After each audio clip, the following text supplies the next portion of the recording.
चलो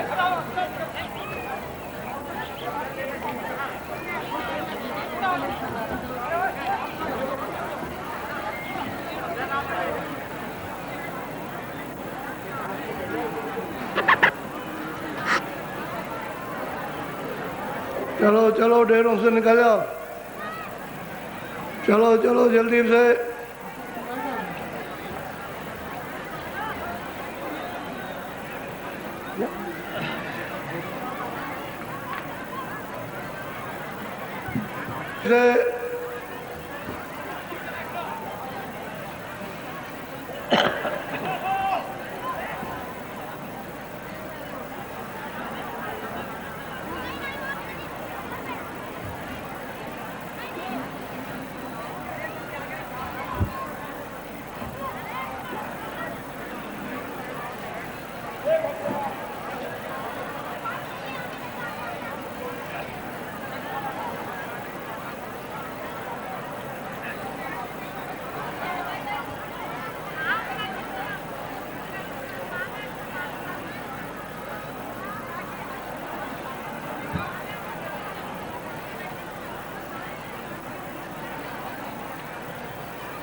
प्यारे गुरुदाता, प्यारे गुरुदाता।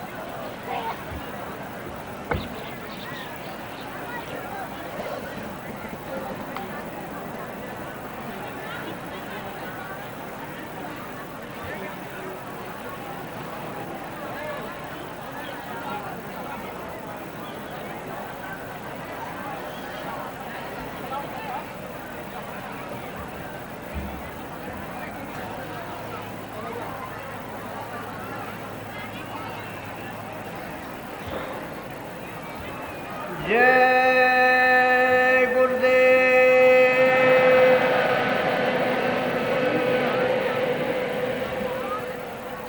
जय गुरुदेव।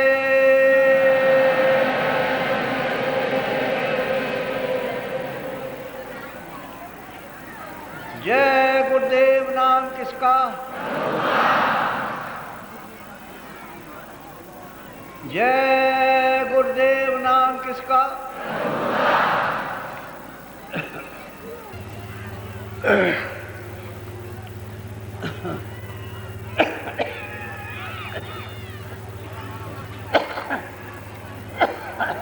आज प्रेमियों तीसरा दिन है। ये शाम का समय है और इसमें आपको गरबा धाम से और बाहर आ गए, ये आपको अच्छी तरह से बताया, विधि विधान से आपको समझाया कि कितनी तकलीफ, कितनी पीड़ा है और किस तरह से संसार में आप उलझ गए और संसार की कितनी चाह, कितनी वासना इन्हीं के तारों पर मकड़ी की तरह से फंस गए और इतना समय निकल गया कुछ भी नहीं है। जैसे कि तैसे सब मेहनत बेकार, व्यर्थ चली गई। अब दिन फिर खराब वापस लौटे आए, क्योंकि बुढ़ापे में वापस आ जाते हैं बर्बादी के दिन, खराबी के, दुख के, पीड़ा के, दर्द के फिर वापस शुरू हो गए। एक तो बचपन में पीड़ा ही पीड़ा रही, दर्द ही दर्द रहा, रोने ही रोना, और जवानी में उलझ गए। जब बुढ़ापा आया तो आप फिर इस दर्द में, पीड़ा में चारों तरफ से गिर गए और कोई सहारा दिखाई नहीं देता। जिन जिन के जो फर्ज थे उन्होंने तो अपना अपना किसी के साथ अदा नहीं किया। अब ये सब बेकार हो गया। अब ये बताया कि भाई मालिक कैसे मिलेगा। मनुष्य रूपी तन है, इसमें जीवात्मा बैठी है। आपको कल बताया कि इस विस्तार किसने किया, ये मंडल लोग किसके बनाए, ईश्वर ने किसको भेजा, ईश्वर किसका अंश है, ब्रह्म किसका अंश है, पार ब्रह्म किसके अंश है। तो असल में जब आपको ये बताया कि सतलोक में समरोह सत्पुरुष, वो वहाँ तंत्र है। अविचल धाम है, अविचल लोक, उसमें कोई परिवर्तन हेरफेर में तो सागर वहीं से सबका निकास हुआ। ये सब वहीं से आए, हम भी वहीं से आए और धीरे धीरे जैसे जैसे इनको स्थानों से उतारा वैसे वैसे इनके स्थानों पर हमको उतार करके लाया गया। और जब इनके स्थान पर पहुंच गए तो इन्होंने अपने अपने स्थान पर नीचे उतारा और नीचे उतार करके अब यहाँ ले आए इस मृत लोक में यहाँ। और यहाँ लाकर हमको बताकर बेसहारा बिना आधार के कर दिया। अब कोई आधार नहीं है कि हाँ लौट करके वापस जाएंगे। तो आपको ये बताया, समझाया कि क्या क्या यात्रा है और किन किन खानों में, किन किन योनियों में और किस किस तरह से कितने कितने नर्क हैं उनमें जाना पड़ेगा। तो आपको एक विधि विधान से अब उसमें मुख्य यह है कि प्रेम चाहिए और कोई सतगुरु पूरा मिल जाए, बस उसी की तारीफ है, महिमा उसी की है। कबीर ने भी उसी की महिमा की, रैदास ने भी उसी की महिमा की, और विकास साहब, गोविंद साहब, चरणचार जी, जगजीवन राम, ये जितने भी संत आए उसी की महिमा कि मुख्य जो है वो मिलना चाहिए पूरा, जो सतलोक में सत्पुरुष थे, क्योंकि वो तो वहीं से आते हैं। सत्पुरुष अपनी मौज और मर्जी से उनको भेजते हैं, जाओ तुम मृतलोक में। जीव सब फंस गए और रो रहे, तकलीफ इनको मिल रही है। तो कौन बताता है? जो गोपनीय संत है, वो सब रोज सब मुल्कों की, सब जीवात्माओं की रोज खबर देती है सत्पुरुष कि उनके साथ ये जुल्म, अत्याचार, उनके साथ तो लड़ाई झगड़ा कोई सुनता नहीं। तब फिर इतने दिन के बाद मालिक को दया आ गई, तो उन्होंने संतों को भेजा कि जाओ तुम सबका पता ठिकाना, मृतलोक का बताओ, स्वर्गलोक का बताओ, वैकुंठ का बताओ, ईश्वर के लोक का बताओ, माया का और ब्रह्म का, पुरुष का बताओ, प्रकृति का, पार ब्रह्म का, सब बता करके और सहारा देकर मदद करके उनको वहाँ से ले आ इस देश में वापस सतलोक। एक तो सतलोक सही सच्ची बात है। आप जो यहाँ जीव है मनुष्य शरीर में जा गए तो यह तो सतलोक में पहुँच जाएंगे, लेकिन ईश्वर नहीं जा सकता। सतलोक में ईश्वर नहीं जाएगा, न ब्रह्म जाएगा, न पार ब्रह्म, न महाकाल पुरुष जाएगा, न वो अध्या महाशक्ति, न वो माया जाएगी। इनको देश निकाला कर दिया। अब यह है कि काल के बगैर खौफ नहीं। दयाल की तो जब होगा उसकी कला, जब काल से डरोगे और दयाल दया करेगा तब। अच्छा, बिना काल के जीव अपने घर में वापस नहीं लौटता। जब डरता है और चारों तरफ से पीड़ा और सताया, मारा जाता है, जुल्म होता है, तब वो निकलने की कोशिश करता है, तो फिर तड़पता है, तब आत्माओं की खोज करता है। भाई चलो अब वहाँ पहुँचे चल के जहाँ संकट दूर, तब जलो मरण से बचता। तो मुख्य महापुरुष मिलना चाहिए बच्चों, चलते फिरते इस मकान में। जो ये मनुष्य शरीर है, आपका भी मनुष्य शरीर है, महापुरुषों का भी। अंतर यह है कि वो उसको पा लेते हैं, आप नहीं जानते, नहीं पाते। आपकी आँख अंधी है और उनकी खुली हुई है। वो रोज आते जाते हैं, आप कभी नहीं आते जाते। आप यहाँ पड़े अंधेरे में, बस इतना ही अंतर है। वैसे अधिकार आपको भी है। मालिक के पाने का काल ने भी अपने हाथ में अधिकार नहीं रखा। उसने तो ये कहा कि ये मेरा पाप है, ये मेरा पुण्य है। आप न पाप करो न पुण्य करो। मैं कोई भजन करने को रोकता हूँ, तुम बैठ करके घाट पर और तुम उसके पास पहुँचा, मैं ये नहीं करता और नहीं कर सकते। तो जीवों का अधिकार उसने नहीं दिया, अधिकार को आपको दे दिया कि आप जैसी इच्छा करें वैसा, जैसा मन करे वैसी बुद्धि सोचे वैसा करो। और जो भी तुम अच्छा बुरा करोगे मैं उसका फल दूंगा, बुरे का बुरा, अच्छे का अच्छा। तो देखो कि वो तो नहीं जा सकता वहाँ सतलोक में, सतपुरुष के पास मालिक का दर्शन नहीं कर सकता, उनको देख सकता। और आपको जो वरदान में दिया दान में, तो आपके लिए उन्होंने रास्ता रखा है कि तुम जा सकते हो, कोई नहीं रोक। अब यह एक उनका सहारा मिलना चाहिए, बिना सहारे के। तो ये सब कुछ समझने के बाद ये कुछ नहीं है, ये कुछ नहीं है, पूजा कुछ नहीं, पाठ कुछ नहीं, तीरथ कुछ नहीं है, जप कुछ नहीं है, ये सब कुछ नहीं है। तो अब वो सूरत कहती है कि महाराज ये तो मैं सब समझ गया कि कुछ नहीं है, इसलिए कि मुझे कुछ नहीं मिला, इससे मुझको कुछ नहीं मिला। न मेरी आँख खुली, न कान खुले, न कुछ देखा, न कुछ सुना, न कुछ चढ़ाई हुई, न हमने ईश्वर को देखा, न ब्रह्म को, न उसकी रचना देखी। तो पूछती है कि आप ये जो उपदेश करने आए हो कि चलो अपने देश में चलो, तो आप कौन? आप कौन? वो पूछती है उसका प्रश्न कि आप हैं कौन? तो वो हमको हमारे प्रश्न का उत्तर दिए। ये तो हम समझ गए आपकी कृपा से, ये कुछ नहीं, लेकिन आप कौन है और आप कहाँ से आए? कौन है और कहाँ से आए और मेरे साथ क्या करना चाहते हैं?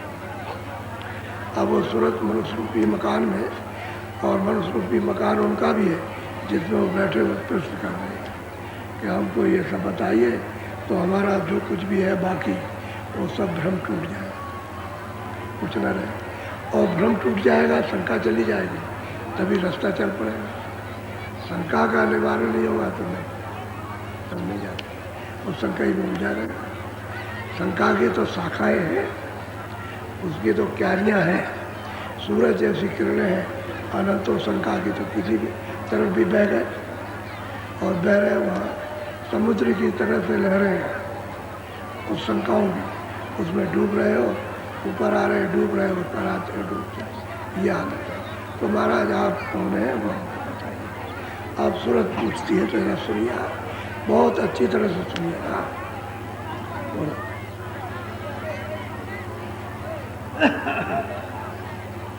अब सूरत पूछे स्वामी से, वेद कहो अपना तुम मोह। कहते हैं अब सूरत पूछती है स्वामी से कि स्वामी आप अपना पूरा भेद हमको बताइए, हमको पूरा समझाइए, पूरा बताइए। आप तो पूछ रही है कि आप अपना पूरा बताइए कि हमारे साथ क्या करना चाहते हैं, बोलो। वास तुम्हारा कौन लोक में, ये तुम कौन मोह। कहते हैं भाई आपका किस लोक में वासा है और यहाँ मृतलोक में आप आए हो, इस तरह का आप उपदेश करते हो, तो आप ये बताइए कि आपका वासा निवास कहाँ के और किस मौज में आए, किस इच्छा को लेकर के आए, क्या आपकी मर्जी है, क्या चाहते हैं हमसे। तो हमारे ये प्रश्न का उत्तर आप हमको दीजिए। बहुत विधि विधान से पूछ रहे हैं कि आपका लोक कौन सा है और यहाँ आए तो क्या मौज है, बोलो। देश तुम्हारा कितनी दूर, खोजे सूरत न पावे। अब वो सूरत कहती है कि स्वामी मैंने तो यहाँ सब जगह पर हर क्रिया, हर पूजा, हर उपासना, हर तीरथ, हर एक व्रत और दान और पुण्य, कोई ऐसी क्रिया हमने नहीं छोड़ी, हमने सब किया। लेकिन हमने बहुत खोजा और हमको कहीं पता नहीं। तो यहाँ से मृतलोक से आपका देश जहाँ के निवासियों कितनी दूर है? इस लोक के वासियों किस मौज में आए हो, और फिर आपका देश कितनी दूर यहाँ से? हमने तो यहाँ सब जगह ढूंढा, सब जगह तलाश किया, हमको कहीं भी नहीं। जो आप कहते हो कहीं मिला नहीं, जैसे कि तैसे। बोलो। मैं बिछड़ी तुमसे कहूँ कैसे, देश पराये आई। अब वो सूरत पूछते हैं कि स्वामी मैं आपसे क्यों बिछुड़ गई, और कैसे बिछड़ी और किस कारण से बिछड़ी, और क्यों मुझको पराये देश में भेजा गया? ये तो पराये देश है, यहाँ की बात है। और आपने अलग, अपने से अलग क्यों किया? क्या कारण बन गया? क्या मुझसे गलती भूल हो गई? क्या नाराजगी हो गई? ये सब वो प्रश्न करके पूछ रही है। बोलो। मेरा हाल भिन्न करेगा देश अपना मोइला। और मेरा जो प्रश्न है उसका सवाल विधि विधान के साथ में आप बताइए, और मुझे ये लिखाइए कि आपका देश किस देश के आप वासी, वो दिखाइए। लिखाने का मतलब है दिखाना, आँख खोल के दिखाना है कि आपके देश है, वो मुझको लिखाइए।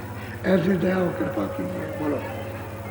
मन तन तन संग पड़ी मैं कब से, दुख पाए बहुतक में जब। अब कहते हैं मन के साथ तन के साथ मैं कब से इसमें बांध दी गई, और मैंने जो कुछ भी अपने शरीर में आकर नाना प्रकार के जब से आई तब से कष्ट उठाए, और अभी तक बराबर हो रही हूँ, कहीं भी मुझको चैन नहीं मिलता। विवश बेसहारे और कोई सुनने वाला नहीं, तो मुझे तन में और मन के साथ में कब से बांध दिया गया। आपके यहाँ से क्यों अलग की गई? आपने अपने से अलग क्यों किया? क्या हमने गलती की थी? वो सब पूछ रही है नियम के साथ। ऐसा प्रश्न नहीं कर रही जो प्रश्न बुद्धिहीन हो, बड़े ऊंचे विवेक से वो प्रश्न करती है और अपना समाधान चाहती। बोलो। क्यों भूली मैं देश तुम्हारा, आई पड़ी परदेश। और हे स्वामी ये बताइए कि आपका देश यानी कैसे भूल गई, और आपके देश से यहाँ कर परदेश में क्यों उलझ गई, क्यों यहाँ फंस गई? ये सब मुझे विधियाँ यानी भांत भांत की जो मैं पूछूं उसका मुझे उत्तर दीजिए। बोलो। पाताल बसो के मृत्यु लोक में, स्वर्ग बसो के ब्रह्म लोक। अब वो सूरत पूछती है भाई पाताल लोक कहीं हो कोई, या यहाँ मृत्यु लोक में रहते हैं, या स्वर्ग लोक में आप निवास करते हो, या ब्रह्म के लोक में निवास करते हो? उस सब जगह पूछ रही है कि पाताल लोक में रहिए तो बताइए, मृत्यु लोक में रहते हैं तो बताइए, स्वर्ग वैकुंठ के निवासी हैं तो उसको हमको बताइए। एक एक करके पूछ रही है कि आप कहाँ के निवासी हैं, आपका देश कौन सा और कितनी दूर है। बोलो। विष्णु लोक वैकुंठ धाम में, इंद्रपुरी या शिव। और कहते हैं भाई किस लोक में आप रहते हैं, कि वैकुंठ में लोक में रहते हैं, कि इंद्रपुरी में रहते हैं, किस लोक में आपका निवास है?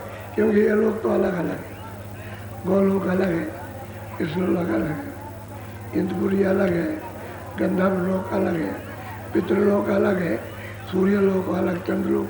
तो पूछ रही है सबको कि आप किस लोक में रहते हैं, किस लोक में आपका निवास। बोलो। कृष्ण लोक या राम लोक में, प्रकृति लोक या। अब वो सब अलग अलग पूछती है कि कृष्ण लोक या राम लोक में या प्रकृति लोक में आप किस लोक में निवास और कहाँ के रहने वाले हैं, और यहाँ किस मौत से आए, यहाँ किस लिए आप आए। बोलो। या तुम व्यापक सभी लोक में, चारे खाने चर अचर थोक। अब वो कहती है जरूरत ये स्वामी सब लोगों में आप व्यापक हैं, चारों खानों में आप ही रहते हैं, या नरकों में भी आप हैं और यहाँ इस मनुष्य शरीर में भी आप हैं, तो मृतलोक में भी आप हैं, क्या स्वर्ग और वैकुंठ में या सब लोगों में आप व्यापक हैं। वो पूछ रही है कि आप इन लोगों के निवासी हैं, क्या सब जगह आप रहते हैं या इससे कहीं अलग रहते हैं। ये बड़ा ऊंचा प्रश्न है और ये प्रश्न उसी का है जो देख रही है। प्रश्न उसी ने किया है जो सब मंडलों को देख रही है। वो किस लिए करती है प्रश्न कि आप सूरत है और स्वामी है। उनसे जगत जीव यानी चिताने के लिए जगत जीव के भ्रम को बैठने के लिए वो सूरत अपने गुरु से प्रश्न करती है कि आप कहाँ के निवासी हैं। अगर सब लोगों में कहिए तो आप व्यापक हैं। कोई लोग आपसे खाली नहीं चाहिए हो, चाहे थोकत हो, चाहे चर अचर मृतलोक हो, चाहे चारों खाने हो, चाहे नरक हो, कि सब लोग सब जगह आप ही रहते हैं। वो पूछ रही है, बोलो। क्या मोई डाला, क्यों मोई डाला काल लोक में, अति भर माया हर्ष सो। अब वो पूछ रहे कि स्वामी आपने काल के लोक में यहाँ डाल दिया और हमको कर्मों में बांध करके अति शोक चिंता मोह ममता इसमें ऐसा बांध करके और ऐसी व्याधाएं ऐसी पिटाई की जा रही है कि अब कितने दिन से पिट रही है। तो ऐसी आपकी अनिच्छा और नाराज क्यों हो गए मुझको काल के देव यहाँ भेज दिया और यहाँ हम मारे जा रहे हैं, पीटे जा रहे हैं, फंसे पड़े हुए और निकलने का कोई रास्ता नहीं दिखाई देता। बोलो। अब क्यों आए मोई चितावन, रूप धरा तुम अति मन। वो सूरत कहती है कि स्वामी अब आप इतने युगों के बाद जब से सृष्टि का विस्तार हुआ सूरतों को भेजा तब से मैं उधर नहीं जाता और अब आप इतने दिन के इतने समय के बाद यहाँ आए और आपने रूप धारण किया बहुत ही मनभावन सुंदर आकर्षण और मैं तो मोहित हो ही गया। मैं तो मोहित ही हूँ क्योंकि आपका रूप जो है मनभावन है, बहुत मन भाता है, अच्छा लगता है और आपसे हमारा मोह हो गया है। वो तो ये कहती है लेकिन ये सब उत्तर मांग रही है कि ये सब उत्तर दीजिए आप अपने लोग का दीजिए। क्यों नाराज हुए, अपने से अलग क्यों किया, फिर आपने काल के देश में यहाँ क्यों डाला। फिर पूछती है कि देश के वासी हैं, क्या सब जगह सबक यानी सब सर्वव्यापी है। तो ये सब प्रश्न कर रही है और ऐसा सच्चा प्रश्न है कि ये इधर उधर कुछ नहीं हो सकता, सही उत्तर उसको मिलेगा। बोलो। मैं दासी तुम चरण निहारे, वेद देव तुम अपने। अब वो सूरत कहती है कि मैं तो आपका दासी हूँ, मैं आपकी दासी हूँ, मैं तो आपके चरणों में लग गई। अब आप अपना सही भेद यानी बिल्कुल सच और पवित्र भेद वो दीजिए भी और दिखाइए भी, लिखा भी दीजिए, दिखा भी दीजिए, दीजिए भी अपना असली भेद कि आप किस रास्ते से आए हो, कहाँ के रहने वाले हो और किस लोक में रहते हो और यहाँ किस मौज में आए हो, सब बताइए। बोलो।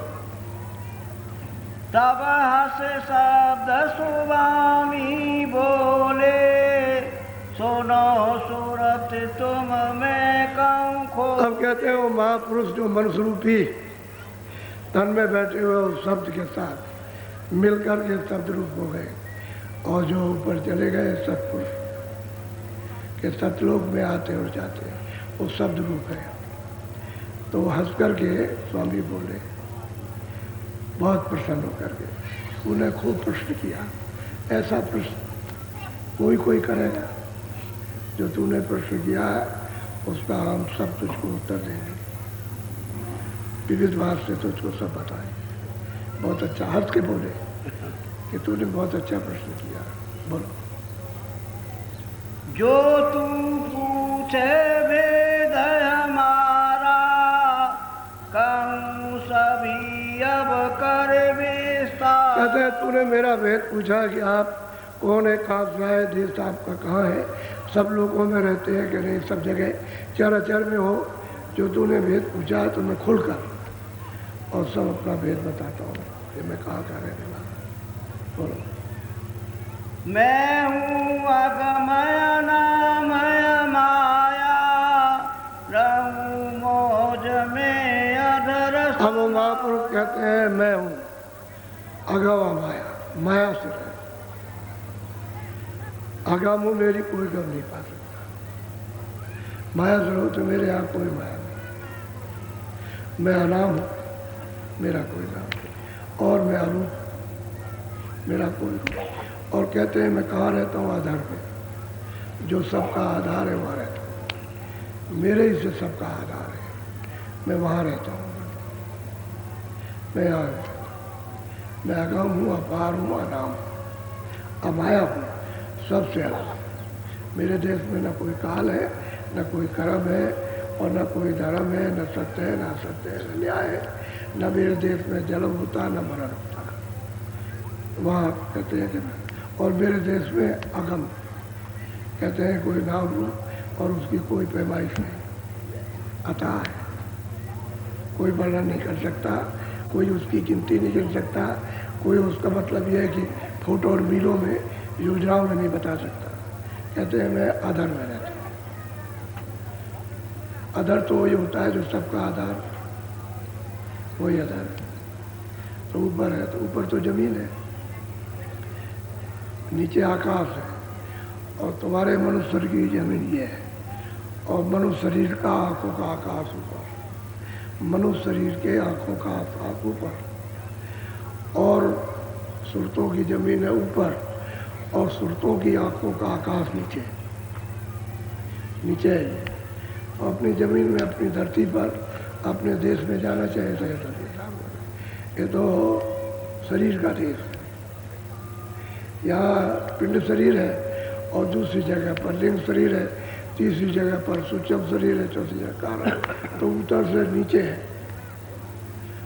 ये अपना देश या नहीं है। कहते हैं मैं आधार में रहता हूँ, मेरा ये देश। बोलो। मेरा भेदन कोई पावे, मैं ही कहूँ तो कहना में आवे। अब वो बहुत विधि विधान से कहते हैं कि सूरत मैं अधर में रहता हूँ, मैं अगम हूँ, अनाम, अरूप, मेरा भेद कोई नहीं पाता। और मैं ही कहूँगा तभी किसी को जानकारी होगी, जानेगा, तभी मुझे पा सकता, मुझे देख सकता, मेरे देश में पहुँच सकता। मैं नहीं कुछ कहूँगा तो वहाँ कोई नहीं जा सकता। मैं ही कहूँ तो कहने में आएगा, और दूसरा उसके देश का कोई वर्णन नहीं कर सकता। तो जब संतों को भेजा है तो वही कहेंगे, वही उसके रूप है, उसका बोध है, उसकी शक्ति, उसका ज्ञान है। तो वही अपने देश का सब जो वो वहाँ बैठा वही यहाँ वर्णन कर रहा है कि मैं अगम हूँ, अरूप हूँ, अनाम हूँ, मैं अधर में रहता हूँ, मेरे देश में कोई चीज़ें नहीं जाए। बोलो। प्रथम अगम रूप में धारा, अब वो कहते हैं कि अलख पुरुष अब वो आप कह रहे हैं वो अनाम पुरुष जो अगम है, कहते हैं कि मैंने अपनी हिलोर से तो एक रूप धारण किया अगम लोग, उनका निवास है अगम लोग में। फिर उसके बाद में अलग रूप धारण किया तो उनका निवास है अलग रूप में। फिर मैंने सत्य रूप धारण किया तो सतपुरुष का निवास है सतरूप, सतरूप में। मैंने अपने से तीन अलग अगम लोग, अनामी धाम से अगम लोग। अनामी पुरुष ने जो अरूप है, अनाम है, उसने अगम लोग, अगम पुरुष, अलग लोग, अलग पुरुष, सतलोक, सतपुरुष, इनको स्थापित किया। स्थापित किया। अब वो अपना बता रहे हैं कि मैं तो बिल्कुल अनाम, मेरी जब मौज इच्छा हुई तो मैंने क्या किया कि अगम रूप धारण किया, अलग, और मैंने सतरूप धारण किया। सतलोक में सतरूप है, वो धारण किया। अब ये तीनों को बता रहे हैं, बोलो। तीसर सात पुरुष में भया, सात लोक में ही रच ली। अब वो अगम पुरुष कहते हैं कि मैं तीसरा मैंने जो रूप धारण किया वो मैंने ही धारण किया अपना रूप, वो सतलोक में किया। सतलोक में वो सतपुरुष है, वो अलग पुरुष है, अलग लोक, अगम पुरुष में अगम लोक, और अनामी धाम में होता है। अब वो कहते हैं कि मुझसे ही अब मेरा ही रूप है, मैं ही हूँ वहाँ पर, अलग अगम लोक में, अलग लोक में सतलोक, मेरा ही निज रूप है। बोलो। इन तीनों में मेरा रूप, यहाँ से उतरी कलाया। अब वो अपना भेद सब बता रहे हैं कि अरे सुनो, सतलोक में से, सतलोक से यहाँ यही रचना का विस्तार हुआ सतपुरुष की मौज मर्जी से, उन्होंने रचना का ये सब विस्तार किया। तो कहते हैं कि जब मंडल बना दिए, जब अनंतों लोक बना दिए बड़े बड़े, यहाँ तो कुछ भी नहीं है, यहाँ तो ये लोग तो मच्छर के बराबर है, जैसे मच्छर काटता ना ऐसे बराबर, और वो लोग तो बड़े बड़े लोग हैं, अनंतों लोग सतपुरुष ने बनाए। तो कहते हैं कि वही तो रचना तो उन्होंने फिर की, सतपुरुष ने की, उस रूप में जो मेरा रूप है सतलोक में, वो निज उन्हीं का रूप है। तो उनके पास भी तो मतलब ये है कि कोई सागर की कमी तो है नहीं, आता है वहाँ से कला उतार, यही से उतार होगा। जब मंडल सब बन जाएंगे, सब मंडल बन जाएंगे वहाँ से यहाँ तक, तब उन्होंने कला उतारा, कहते हैं वो अनूप कला। तो वहाँ जितनी सूरतें रहती थी सबको देख करके बड़ा आश्चर्य हुआ और विनती प्रार्थना करने लगे, ये कौन सी मौज। तो उन्होंने कहा तुम लोग रहो आनंद से, और मैं तो एक नई सृष्टि का निर्माण करूँगा, नई सृष्टि।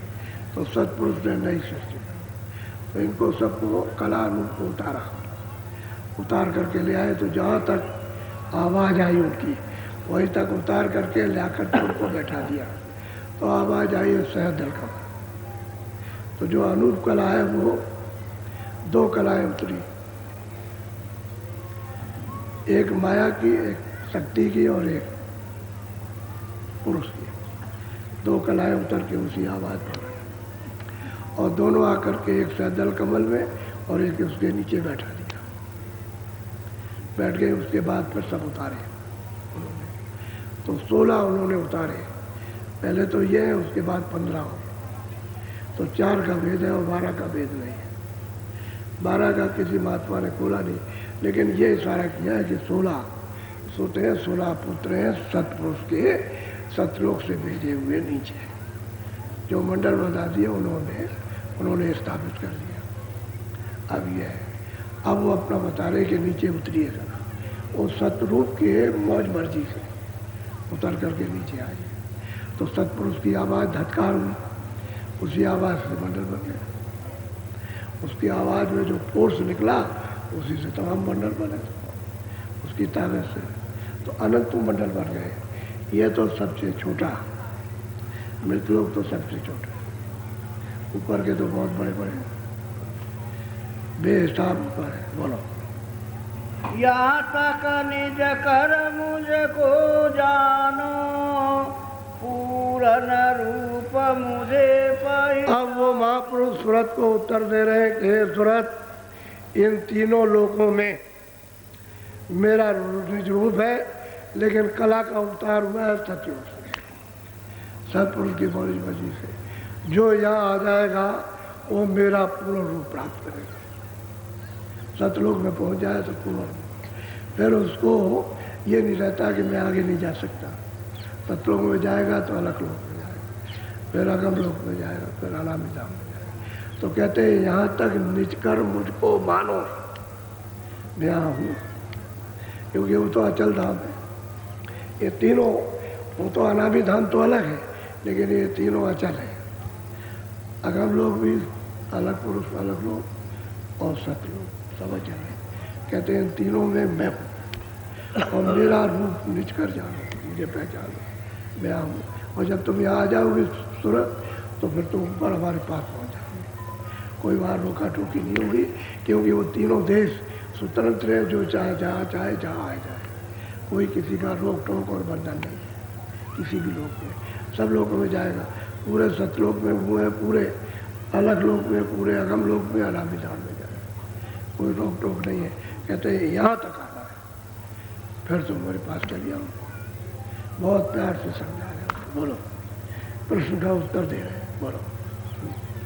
अंश दोई सतपुरुष निकारी, ज्योति निरंजन नाम धरा। अब सतपुरुष ने दो ज्योतियां निकाली, एक आद्यमा शक्ति थी और निरंजन थी। इनका नाम निरंजन, उनकी आद्यमा शक्ति। बस ये है, एक नारी एक पुरुष है, क्योंकि रचना तो नारी पुरुष से होगी। अब बात यह है कि मसाले मिलाकर जब बैठा दिया तो रचना, मसाला मिल गया तो बना लेंगे। जब आपके पास जल, पृथ्वी, अग्नि, वायु, आकाश जो मसाला हो पांचों, तो मिला करके एक दूसरे से कुछ बना दो आप। और एक मसाला नहीं रहेगा तो नहीं बनेगा, फिर नहीं बनेगा। पानी चाहिए, आकाश भी चाहिए, उसमें अग्नि भी चाहिए, उसमें वायु भी चाहिए, उसमें जल भी चाहिए। तो पांचों से मिलकर तब कुछ बनेगा। और एक अलग हो जाए तो नहीं बन सकेगा, नहीं होगा। तो मसाला तो इनको सब मिल गया, ऊपर ले जाकर इनके साथ ही उतारा। जब लोगों की रचना की तो मसाला उतार दिया। सब मसाला वही सतलोक से आया। पहले तो उसके नीचे हिस्से में था, उसी को नीचे उतार दिया। उसी आवाज़ से जो धत्कार हुई मंडल बने, उसी आवाज़ से नीचे। तो ये सब का सब स्थूल मसाला सबसे खारिज किया हुआ नीचे आ गया। इसी को मृत लोग कहते हैं। ऊपर ये नहीं, ऐसा यही मसाला है, सबसे जड़ है, सबसे खारिज, यानी किसी काम में आने वाला नहीं। लेकिन निरंजन भगवान और शक्ति ने अपना मतलब ये सब मसाला मिलाकर और इस मसाले से कुछ दिन के लिए काम ले, क्योंकि इससे काम ले लेंगे तो इसमें बंद करेंगे तो उनका राज चलेगा। तो इतने दिन का ये, इतने दिन का ये, इतने दिन का ये 50 बरस का, ये 100 बरस का, ये 200 बरस का, 1000 बरस का, त्रेता में 10,000 बरस का, सतयुग में 1,00,000 बरस का। और उसके बाद इसको खाली करो। तो मसाला उसमें पूंजी दे दी कि इस मसाले में इतने दिन पूंजी रहेगी, श्वासों की पूंजी। तो कहते हैं दो धारे उतर के आई, एक आद्यमा शक्ति और ज्योति, और सैदल कमल में ला करके बैठा दिया।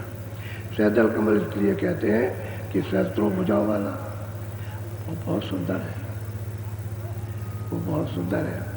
इन आँखों से देखने से बहुत सुंदर, बहुत सुंदर। इन सब चीज़ों को छोड़ दोगे और उस पर मोहित हो जाओगे। बहुत ही बोलो। यह दो कला उतर कर आई, जजरी दीप में आन समा। बस कहते हैं भाई उतर कर आए सैदल कमल, जंजीर दीप में आकर के एक ऊपर एक नीचे बैठ गया।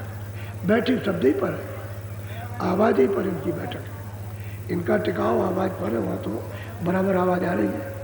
ऊपर से जो डोरी शब्द की पड़ी है, नाम की डोरी, और बराबर अगर नाम हट जाए तो एक सेकंड ही रह नहीं सकते।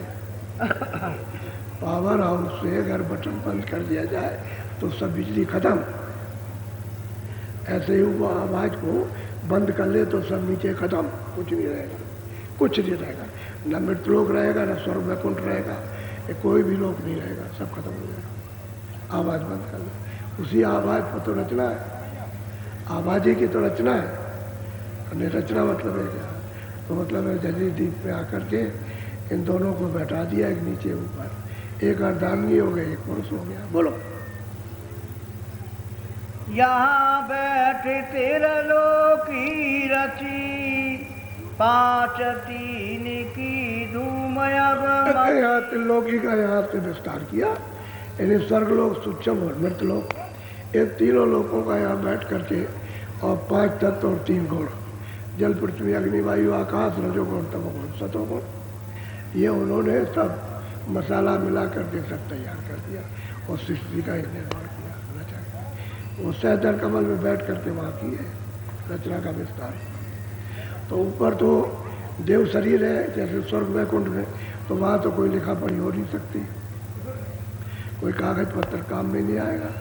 यहाँ आकर के जब इस मसाले में 5 तत्व और 3 गुण इसमें जब डाला तब इसका यानी किस तरह से बोध होगा, तो सूरत स्वर्ग की भेज दी जाएगी, वो फिर तपस्या करेगी, अंतर रहे मतलब यह समाधि लगाएगी, और फिर को वाणी सुनाई जाएगी। तो जो वाणी उच्चारण हो उसको लिखा गया, उसने जो सुना कि तुम ये लिखते चले जाओ, लिखते गए, वही 4 वेद है। आज आप पे वही है, आपका विधान वेद ही है और कोई किताब विधान नहीं है। उसमें ये सब कर्म कांड, पूजा कांड, पाप कांड, पुण्य कांड और मतलब सत्य कांड, असत्य कांड, न्याय कांड, अन्याय कांड सब उसमें लिखा हुआ, कुछ बाकी नहीं बचा, सबका उन्होंने विधान बांध दिया। और नरक कांड और सुरक कांड और 84 नरकों सब लिखा, सब उसमें है, उन्होंने बना दिया। और फिर जब उन्होंने बना दिया तो जीवों को सुना रहा है। तो कहते हैं त्रिलोकी की रचना इन्होंने 3 लोकी की, सहजल कमल से बैठकर यही मुसलमानों के खुदा, हिंदुओं के ईश्वर और ईसाइयों के गान। वैसे नाम इनका नहीं, स्थान इनका सहजल कमल है और आवाज़ इनकी घंटा संग है और चारों तरफ बज रही, यहाँ तक आवाज़ आ रही। जब कान खुल जाएंगे, जिसके कान खुलते हैं सबको सुनाई देगा, जिसका एक कान खुलेगा अंदर का सबको सुनाई देगा, और जब अंदर की आँख खुलेगी तो सब दिखाई देने लगेगा, सब दिखाई देगा। अब यह है कि जहाँ तक पर्दा है वहाँ तक उसके अंदर का दिखाई देगा, बाहर पर्दे को हटाओगे बाहर का दिखाई देगा। तो जो लिंग रचना वो तो दिखाई देगी, लेकिन सूक्ष्म रचना पर्दा हटेगा तो दिखाई देगी। तो लिंग पर्दा हट जाए तो सूक्ष्म में पहुँच जाओगे, उसको देखो सूक्ष्म रचना को। तो बहुत विधि विधान से रचना, बहुत भांत की रचना, ऐसी अद्भुत रचना है कि साधक की इच्छा होती है इसी को देखते रहे और देखने की कुछ इच्छा नहीं। ऐसी रचना का विस्तार नीचे से किया उसने, तो ये सब विस्तार फंसाने का किया। जैसे आप कुछ नहीं जानते इसमें फंस गए, इस मोह ममता में, इसमें ये प्रेम झूठा इसमें लगा हो गया, वह इसी में फंसे पड़े हुए, छोड़ नहीं रहे, चाहे जान चली जाए। देखते नहीं लड़के लड़की मर जाते, कह लगे हम अब जा रहे हैं, घर खा लेंगे, कुएं में टूट पड़ेंगे और दादा मैं ऊपर से गिर पड़ूँगा, कोई कहीं जाता वहाँ से गिर जाता। अरे भाई क्यों मरते हो? ये झूठी काया, झूठी माया, माया भी झूठी, काया भी झूठी। अब भाई झूठा जो खेल है तो उसमें क्यों मर रहे हो? तुम अपना को सत्य खोज लो। तो सूरत को बहुत विधि विधान से समझा रहे हैं कि सतलोक से रचना का विस्तार हुआ। बोलो। 3 लोक से मेरा न्यारा, 4 5 6 में विस्तार। हाँ, वो महापुरुष कहते हैं कि देख सूरत में तीनों लोकों से अलग है। 3 लोक में इसका ऊपर ब्रह्म लोक, फिर ऊपर पाम लोक, कहते हैं इनमें उसमें और महाकाल लोक। मैं यहाँ नहीं रहता हूँ, मैं इसके परे रहता हूँ। अब वो महापुरुष देखिए वहाँ से आते हैं तो किस तरह से देखते आते हैं, देखते जाते हैं और फिर सूरत को बहुत विधवत समझाते हैं कि इसकी समझ में आ जाए, समझ में आ जाए। तो समझ तो जाएगी, जब ये पहुँच गई है तब प्रश्न कर रही है। इसका प्रश्न जब पहुँच गई वहाँ तब कर रही है कि स्वामी अपना सब भेद, ये कहाँ रहते हैं, कैसे रहते हैं, कैसे रचना हुई, किससे रचना हुई, किसने भेजा और कैसे भेजा, ये कैसे बना, तो वो सब उसको बता रहे हैं। लेकिन प्रश्न उसका है जो वहाँ पहुँच गई, और वो इसलिए प्रश्न करती है कि जो आगे लोग आएंगे तो उनको ये प्रमाण मिल जाएगा, सबूत मिल जाएगा। ये इस रास्ते से और लोग भी गए और लोगों ने भी पहुँचाया, इससे तो सबूत मिलेगा। इसलिए उस सबूत के लिए प्रश्न कर रही है कि ये बता दीजिए कि हमको सब समझा दीजिए। बोलो। 3 लोक एक बूंद पर सारा, सेंद रूप में अगम। हाँ, वो महापुरुष कहते हैं कि भाई मेरा जो है ये बूंद का पसारा, ये 3 लोक में एक बूंद का पसारा है।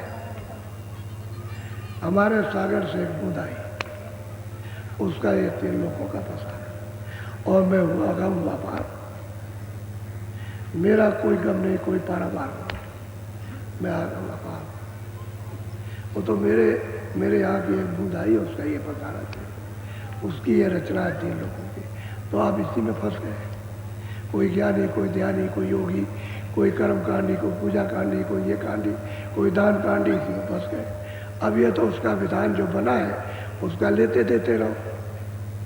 अब ये कर्म कांड तो लेने ही देना है, और क्या, कर्म ही पे तो जाल है, उसी को तो बेड़ी, उसी को बैठते। लेकिन कहते हैं कि भाई मेरी एक बूंद का पसारा ही है, और मैं अगम और अपार, मैं इनसे पर हूँ, मैं यहाँ नहीं रहता, मैं यहाँ नहीं रहता हूँ, मैं तो अपने देश में रहता हूँ। बोलो। मैं न पताल स्वर्ग नहीं मिलता। फिर सूरत को समझा रहे महाप्रभु कि मैं पाताल में नहीं हूँ, मैं मृतलोक में नहीं, और मैं स्वर्ग भी नहीं रही, वैकुंठ पे भी नहीं। बोलो। ब्रह्मा विष्णु महेश न जुग। कहता है भाई मैं जो ब्रह्मा विष्णु महादेव के पास भी नहीं रहता हूँ, और मैं रामलोक में और कृष्णलोक में और इंद्रपुरी में और गंधर्व लोक में और प्रकृति लोक में और शक्ति लोक में और माया के लोक में कहीं नहीं रहता हूँ। मेरे लोक में ये कोई भी चिन्ह नहीं है, वहाँ ये कुछ चिन्ह नहीं। मैं अगम हूँ, अपार हूँ, अमाया हूँ, ये सब कोई नहीं। वहाँ ये सब चीज़ें हैं ही नहीं जो इस तरह से मोहित समझा, वो तो शब्द ही शब्द का खेल है। बोलो। नहीं गोलोक नहीं साकेत, इंद्रपुरी नहीं ब्रह्म। कहते हैं ना वो ब्रह्म है, न गोलोक न साकेत, कहते हैं कोई लोक नहीं, कोई लोग, किसी लोक में मैं नहीं रहता हूँ। ये लोक हमारा है ही नहीं, तो परलोक है, पराया देश। बोलो। 3 लोक व्यापक में नहीं, बूंद एक मेरी याद। अब वो कहते हैं 3 लोकों में मैं नहीं हूँ, 3 लोक में मेरी एक बूंद है, उसका ये तपस्या बना है, वो व्यापक है। सहस्त्र कमल में बैठ करके वो व्यापक है, और एक बूंद के समान है।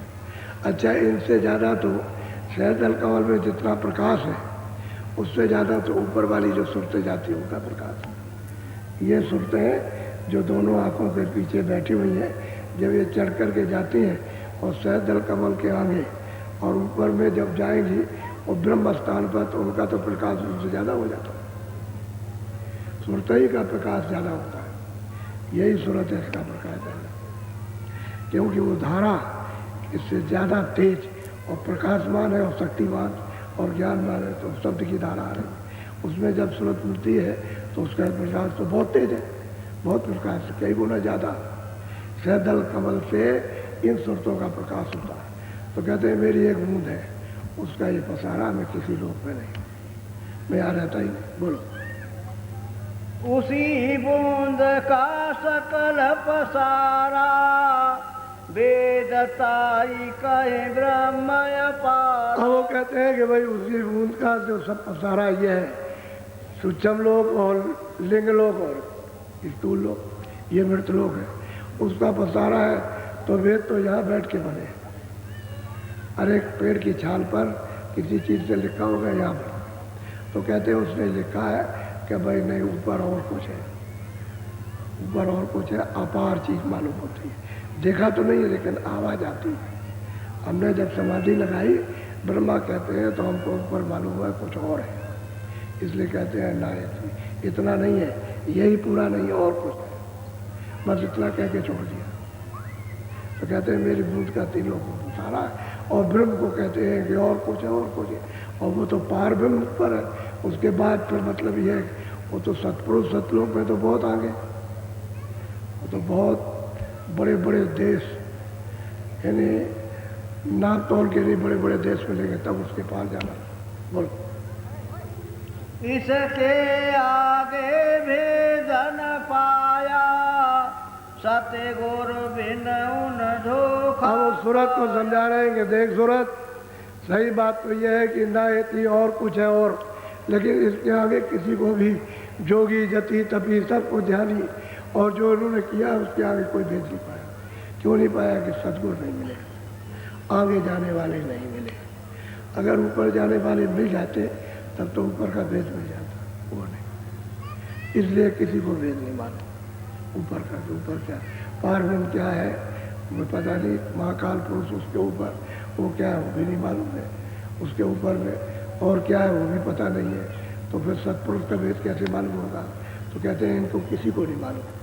वो तो जब वहाँ से सतगुरु आएंगे, जब महापुरुष से उस बोध में, उस ज्ञान में, शक्ति में आएंगे, वो आके बताएंगे। अरे सुन, तो तुम्हारा घर तो वहाँ है, तुम्हारा रास्ता ये है, तो रास्ता भूल गए हो, चलो और रास्ता बताए, तो चल देना चाहिए आप। फिर काहे को हिचकते हो?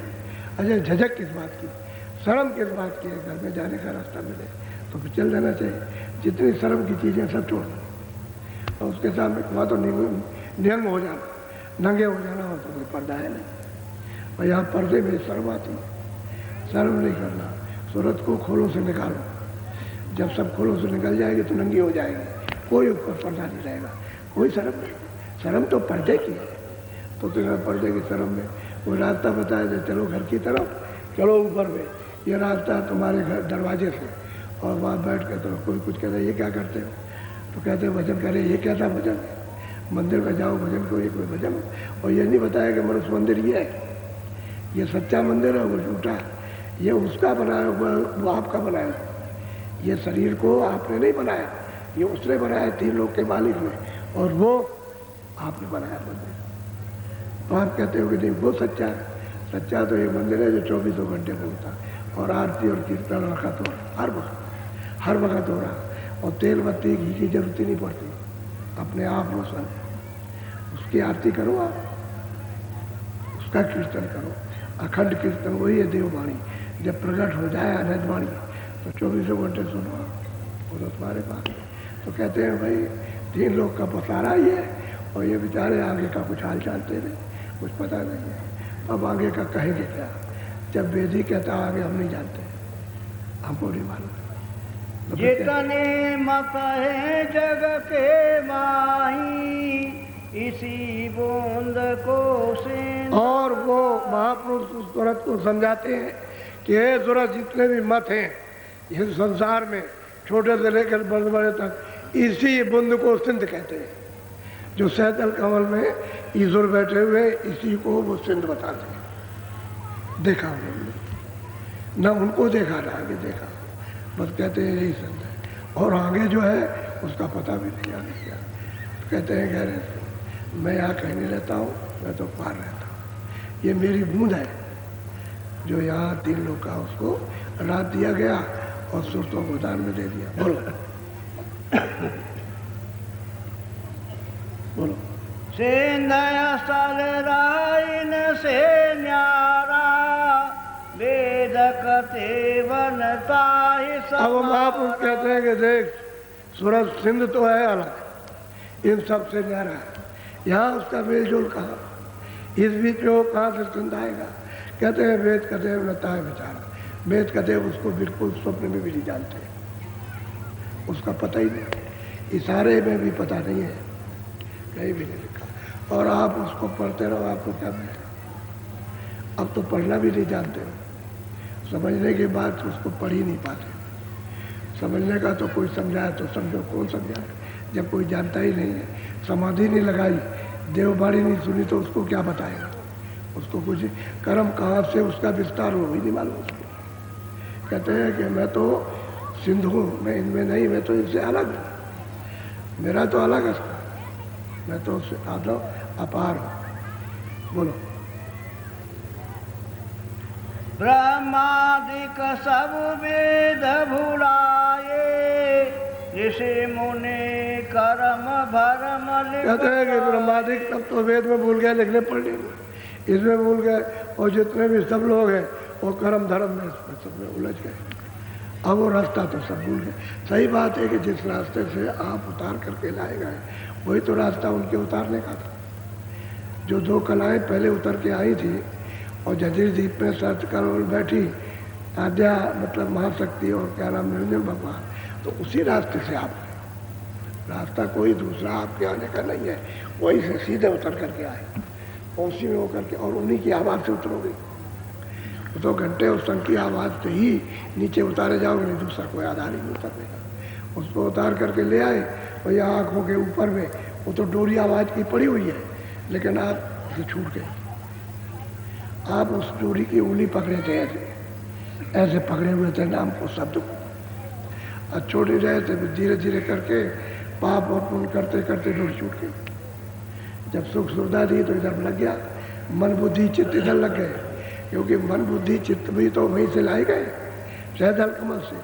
मन है, बुद्धि है, चित्त है, अहंकार है, ये भी तो कपड़ा पहनाया गया और सूरत के साथ लगा दिया, तो मतलब डोरी छूट गई।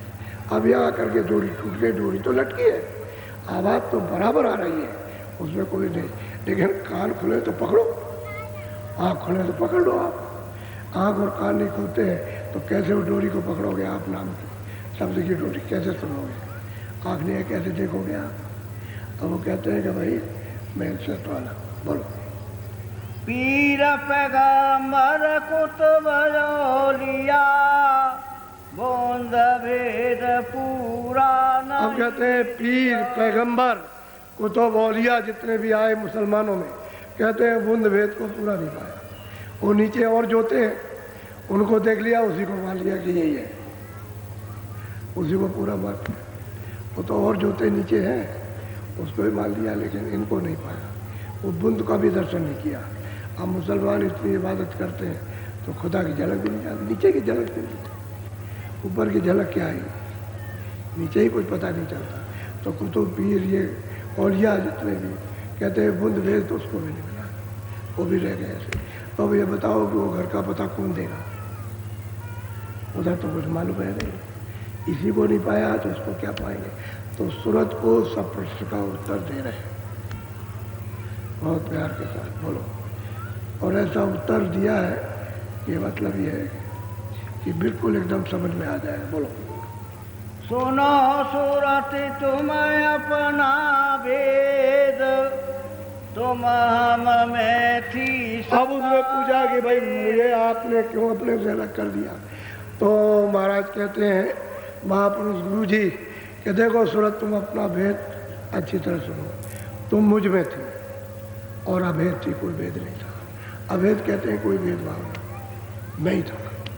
तुम मुझ में थी, तुम और मैं एक ही था, यानी कोई दूसरा नहीं था। अभेद, अभेद कहते हैं आप मुझ में कोई फर्क नहीं, जो आप हैं हम हैं, जो हम हैं। तो वहाँ तो ऐसा ही होता है, जो आप हैं सो हम हैं, वहाँ तो ऐसे ही। तो अभेद मुझ में थी। बोलो। काल करी हम सेवा भारी, सेवा बस होई कुछ न। हम कहते हैं वहाँ से, उस मतलब यह है कि वो मतलब कला को उतारा नीचे, यानी सैतल कमल में निरंजन भगवान को बैठा दिया, खुदा को गाट को। कहते हैं इन्होंने सैतल कमल में बड़ी सेवा की, बड़ी तपस्या की, बड़ा हमारा ध्यान रखा। तो सेवा के बस होकर के हम खुश हो गए। क्यों? कि बच्चे तो वो भी हमारे ही थे, तो हम उनकी सेवा से खुश हो गए, प्रसन्न। और सेवा के बस होकर के हमने कुछ विचार नहीं किया, ये सोचा कि इसमें सेवा की है, तो उससे कहे हम तुमसे बहुत खुश हैं, तुम क्या चाहते हो? असली बात। तो काल करी हम सेवा भारी, और सेवा जब पूरी कर ली और प्रसन्न हो गए तो हमने कुछ विचार नहीं किया। बोलो। तुमको मांगा हमसे उसने, सौंप दिया तुम्हें सेवा। अब कहते हैं काल भगवान ने आपसे मतलब ये मांगा, वो कैसे कि आपने तपस्या की, आपने उसकी तपस्या से सेवा से खुश हो गए, तो आपने हमको उसके हवाले सेवा के बस होकर के हमने उसको दे दिया, हमने उसको दे दिया तुमको कि जाओ। क्योंकि रचना वैसे होती नहीं, रचना बगैर सुरतों के नहीं हो सकती। तो सेवा के बस होकर के हम खुश हो गए, तो हमने सुरतों का छोटा सा भंडार दे दिया कि जाओ। मतलब ये है कि जाओ। अब उनकी मौज मर्जी से, जानते तो सब थे, जानने में कोई कमी नहीं है, लेकिन कहते हैं हमारी सेवा की, और हम खुश हो गए तो सेवा के बस हो गए। हमने तुमको अपने सागर से थोड़ा सा बूंद, यानी जरा सा दे दिया, सुरतों का भंडार इनको दे दिया। बोलो। काल लाई तन मन में घेरा, दुख सुख पाया तुम। वो कहते हैं सूरत काल वहाँ से मांग करके ले आया, और तुमको यहाँ आकर के अपने अपने लोक में कहीं कारण लोक में, कहीं सूक्ष्म लोक में, कहीं लिंग और कहीं स्थूल लोक में। इसमें आकर के उसमें बंद करता गया और मृत लोक में शरीर में डाल दिया और यहाँ आकर के तुमको तमाम तरह इसमें फंसा दिया। ये तुम्हारे साथ में तमाम दूत लगा दिए। अभी तो है मन है, बुद्धि है, चित्त है, काम है, क्रोध है, लोभ है, मोह है, अहंकार है, ये शरीर में बांध दिया। और कर्म है, धर्म है, पूजा है, पाठ है, न्याय है, अन्याय है, मारे पीटे, इसमें सब में आपने दे करके बांध दिया। और अब तुम सब दुख पा रही। कहते हैं तुमको सबको दुख मिला, वो किसी को सुख नहीं मिला, सब रो रहे, सब चिल्ला रहे। बोलो। दुख में देखा तुमको जब ही दया उठी हमारा। अब वही महापुरुष कहते हैं कि हे सूरत, तुमको मृतलोक में हमने दुखी में देखा तो ये दया मर गई कि हमने तुमको दिया था, सेवा के बस दे दिया और तुमको बहुत कष्ट हो रहा, बहुत यातनाएं दी जा रही है, बहुत चिल्ला रहे और कोई सुनता नहीं है। तो दया मुड़ी और हम आए, हम आए। बोलो। आज किया हम शब्द उपदेशा, शब्द माए तुम करो। अब जब वो यहाँ आ गए तो ये जरूरत हमने ये आकर के उपदेश किया कि घाट पर शब्द आ रहा है, दोनों आंखों के ऊपर में शब्द की आवाज आ रही है। वो बोला तो कहते हैं मैंने शब्द का उपदेश किया कि यहाँ घाट पर बैठ करके इस तरह से शब्द को सुनो और पकड़ो। शब्द का उपदेश किया, देखिए शब्द ही से उतारी गई, वो भी शब्द से ही उतर के आए और सुनते भी शब्द से उतारी गई। अब यह है कि शब्द दरवाजे पे छूट गया, मैंने उसका उपदेश किया। आओ जी वो देखो तुम्हारे घाट पर शब्द हो रहा, नाम हो रहा, इसको पकड़ो और चलो। नाम जी जब जागे जोगी, नाम को पकड़ के जीवात्माएं जाग जाएंगी और योग पद को प्राप्त करने की, तो नाम पकड़ो। तो शब्द का उपदेश किया। बोलो। शब्द शब्द पौड़ी हम रची, चढ़े चढ़े पहुँचो नगर। अब वो महापुरुष कहते हैं कि अरे भाई आए हम, तो हमने शब्द की पौड़ी बना रखी है, सीढ़ी कि याद तुम घंटा संग सुनो, सैदल कमल से आ रहा, बाजा बज रहा, उसको पकड़ो चलो। जब सैदल पहुँचोगे तो ईश्वर का दर्शन, भगवान का साक्षात्कार दर्शन, वहाँ से ऊपर से आ रहा है ब्रह्म का, वो आ रहा, वहाँ से उसकी सीढ़ी है, उस सीढ़ी पर चढ़ जाओ, उसका बाजा आ रहा है, उसको जब पकड़ो वहाँ पहुँचो त्रिकुटी स्थान पर ब्रह्म के पास, तो उसका दर्शन। ऊपर से आ रहा है पार ब्रह्म की आवाज़। कहते हैं कि शब्द सब सीढ़ी हम रची है, हमने सीढ़ी रची है, बनाई है सीढ़ी, उसी से उतरी हो, उसी से चढ़ के चलो, दूसरा कोई रास्ता। कहते हैं और चढ़ चढ़ पहुँचो सच्ची नगरी, वहाँ ये कोई बाधा नहीं, न कोई चिंता, न कोई मारता, न कोई मकान है, न शरीर है, न बच्चा है, न कच्चा है, न दफ्तर है, ये है न वो है, न कोई रोता है, न कोई खाता है, न कोई वहाँ अमीर है, न कोई गरीब है। अरे कुछ नहीं, कोई पर्दा नहीं। कहते सच्ची नगरी पहुँचो, वो अचल है, अस्थायी, अखंड है, वो चलायमान नहीं है। हमने पौड़ी बना रखी, सीढ़ी, पौड़ी कहते हैं सीढ़ी को, शब्दों की सीढ़ी बनाई है। इसको पहुँचो, वहाँ पहुँचो, दूसरे को पकड़ो, दूसरे पहुँचो, तीसरे शब्द को पकड़ो तीसरे स्थान पर, चौथे शब्द को पहुँचो चौथे पर, और पाँचवें को पकड़ो तो पाँचवें पहुँचो, और सच्ची नगरी में पहुँचो, सच्चे देव। और वही से मैंने तुमको भेजा था और इन्हीं शब्दों की पौड़ी से उतारा था, दूसरा कोई रास्ता नहीं। हमने आकर के शब्द का उपदेश किया कि असुर तो तुम पकड़ लो, जल्दी चढ़ जाओ। हमने उसके लिए सुलभ कर दिया रास्ता। तो अब शब्द को पकड़ो और क्यों इधर उधर भटकते हो, सीधा पकड़ो, बैठ कर, लेट के करो, बैठ के करो। बाहर की इधर की तवज्जो, बाहर का ध्यान और ख्याल, बाहर की तरफ मन दौड़ता है, थोड़ा सा रोक कर दी और यहाँ सूरत के साथ लगाओ तो सूरत जाग जाए, तो अंदर में उसका आधार मिल जाए, पकड़ने का, सुनने का, देखने का आधार मिलेगा तो चढ़ चले। कहते हैं फिर हमने आकर के शब्द का उपदेश किया। और कल जो में शब्द के सिवाय सीधा और सरल आसान कोई रास्ता है न, इसमें कोई योग करना, न कोई जप करना, न कोई तप करना, सीधा रास्ता सरल। न इसमें श्वास उठेगी, धीरे से अपने इधर से ध्यान हटा के उधर, उतने ही में काम बनेगा। आखिर पहले तो बड़े कष्ट उठाते थे तब भी कुछ नहीं होता था, अब ये सहज रास्ता सीधा बना। हमने शब्द का उपदेश किया, अब उसके प्रश्न का उत्तर दे रहे हैं कि सही बात तो यह है कि हमने तुमको उनको दे दिया सेवा के बस होकर, और उन्होंने ला करके यहाँ इन तनों में, इन शरीरों में डाल करके यहाँ तुमको फंसा दिया। अब तुमको बहुत दुख घटेगा, बहुत दुख होगा, तो मुझे दया होगी कि चलो उनको ले आए। तो आप लगो, तभी तो कहते हैं वहाँ पर सब कुछ, अगर लग गए तो उतर गए पार, और नहीं लगे तो डूब गए। बोलो। बोंद देश को छोड़ो या भाई, सेंध देश चले खे। कहते हैं कि इसी जीवन में, यानी मरने की बात नहीं, इसको छोड़ दो, इस बुंद देश के सब सामान को उतना ही लगा रखो जिससे ये इसमें रहती है तो उसकी रक्षा हो जाए। और कहते हैं इसको छोड़ो और अपने सिंध देश में चलो, मैंने तुम्हारे सबके लिए जो भी चाहे वो चल देगा। इसमें जात पात, छोटे बड़े, पढ़े लिखे का कोई काम नहीं। इधर जब चलेगा तो पढ़ना लिखना नीचे का, ये तो भौतिक है, ये सब बुद्धि का भौतिक ज्ञान है नाश पर, और वो तो सूरत का ज्ञान है। तो कहते हैं सब जा सकते हैं, सबके लिए उपदेश किया, सब उपदेश सबके लिए, नाम उपदेश सबके लिए, सबके लिए किया है, सरल है, सीधा आसान। और चढ़ो और अपने देश में चलो। बोलो। मुफरद रचना तुम्हारे देश, सत्य सत्य जहाँ सत्य। कहते हैं कि निखालिस रचना, यानी मिलोनी की रचना तुम्हारे देश में नहीं है, किसी तरह की कोई मिलोनी नहीं, बिल्कुल स्वच्छ, निर्मल और श्वेत श्वेत सब रचना।